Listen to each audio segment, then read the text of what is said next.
I had this in-ground trampoline installed recently. I paid way too much for it. The trampoline itself was about $4,000, but the install cost was outrageous. $4,500 for someone to roll up in here with an excavator, spend half a day digging it out. They put some weed barrier down, some landscaping rocks. They installed a $50 water pump, plugged it into the side of the house. That way when it rains too much, it'll pump all the water out so mosquito larvae don't find a nice place to live. But there's a huge opportunity for heavy equipment parking. Right? If you have unwanted or unloved land, it doesn't matter how rural it is, there are business owners that need to park their trucks, their excavators, their skid steers, you name it. So the company that I hired to dig this thing out, they dig out pools, they dig out trampolines, they level land for new home construction. They need a place to park their stuff. And you can charge between $80 and $250 per month per spot. 43,000 square feet in an acre, and you can make 6 figures of income with truck parking. And there are websites like this one and this one that kind of act like the Airbnb for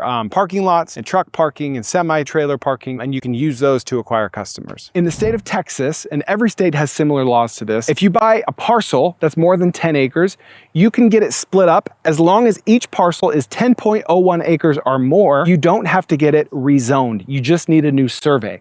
So I have a friend that goes out to West Texas. He'll buy a 500-acre plot. As long as it has a lot of road frontage, he will split that up 50 times into 10 lots. I'm making these numbers up, but it's directionally correct.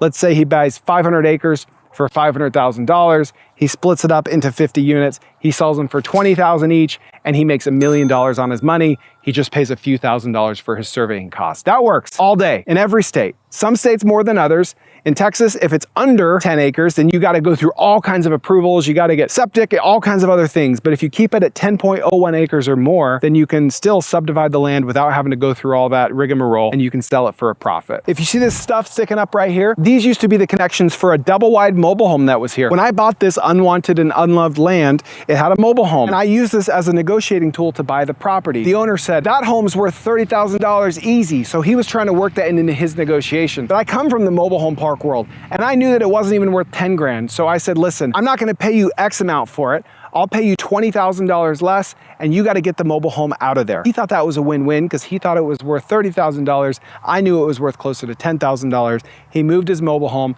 I bought the land at a discount, win-win. But picture this, you buy a piece of land like this for, let's say, $100,000.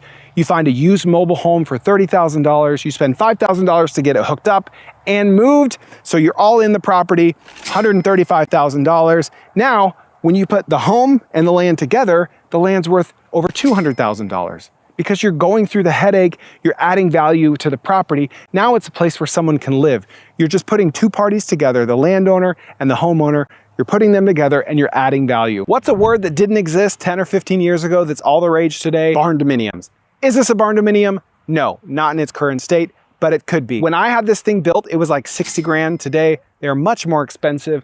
You got to get a 6-inch slab. We've got plumbing run to it and electrical. I'm not trying to oversimplify this, but these metal buildings in a box are outrageously in demand right now for storage, for stuff like pickleball, for barndominiums, for wood shops, cabinetry, metal shops, auto repair, auto body, you name it. We have rented this out to several different types of business owners. It's 2,100 square feet and it rents for about $2,500 to $3,500 a month. When you have covered air-conditioned space like this, even if not air-conditioned, even out in a rural area, there is demand for people to store stuff, right? People need to store stuff. This company is paying us every month to store some old electronics. You can charge by the square foot, charge by the month. You can store classic cars. We get requests for all kinds of things to be stored here. One of my favorite businesses that no one ever talks about are tree farms, nurseries. You can buy seedlings and plant them from seedlings, or you can buy seeds and plant the seeds. I love this business because with patience come profits. This is a $200 tree, and live oaks are actually pretty easy to plant from an acorn, whereas a lot of other trees just don't do well from a seed or even from a seedling. They require a lot of babying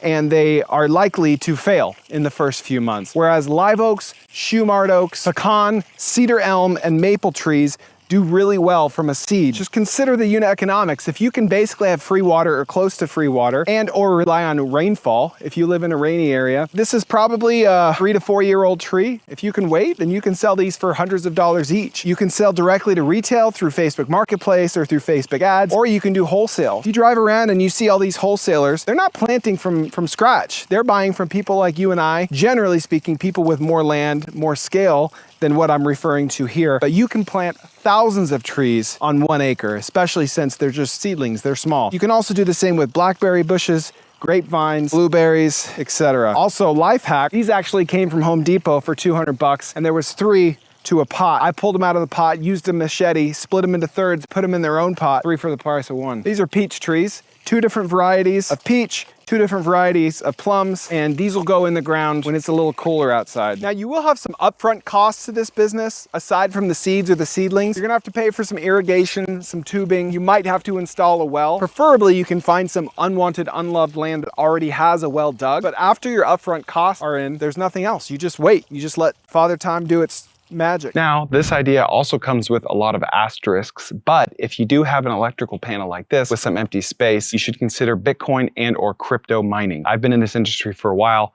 I've had years where I've done well, and I've had years where I've lost my shirt. So definitely 100% buyer beware. Do your own research. You need a professional electrician to hook it up. Generally speaking, your everyday wall outlet is not gonna cut it. You got to look into things like hash rate, difficulty rate, the price of Bitcoin, how many other miners are mining at any given time. But if certain things can align, you can make really, really good money mining Bitcoin and other cryptocurrencies. Just beware of noise, heat, and space constraints. Now, you may have seen me post content about this indoor pickleball club that I'm launching. It's going to be in here. It's air conditioned. We still have to tear out that room. We've got to clean it. We've got to paint the floors. I actually have a portable pickleball court I'll show you that I'm going to use to get the ball rolling before I spend way too much money to paint these floors. But even in rural areas, there's demand for indoor, air-conditioned, weatherproof, private pickleball play. People can come with their nerdy pickleball friends and hang out, drink drinks, and we're actually going to put a golf simulator in here, a cold plunge, a sauna, and it's going to be a whole vibe. Now, of course, if you're too rural, that's just not going to work. I'm not too rural, so that will work for me. Hey, believe it or not, this is actually just a small segment of the full episode. If you want to watch the full episode of this, check out the link in the description.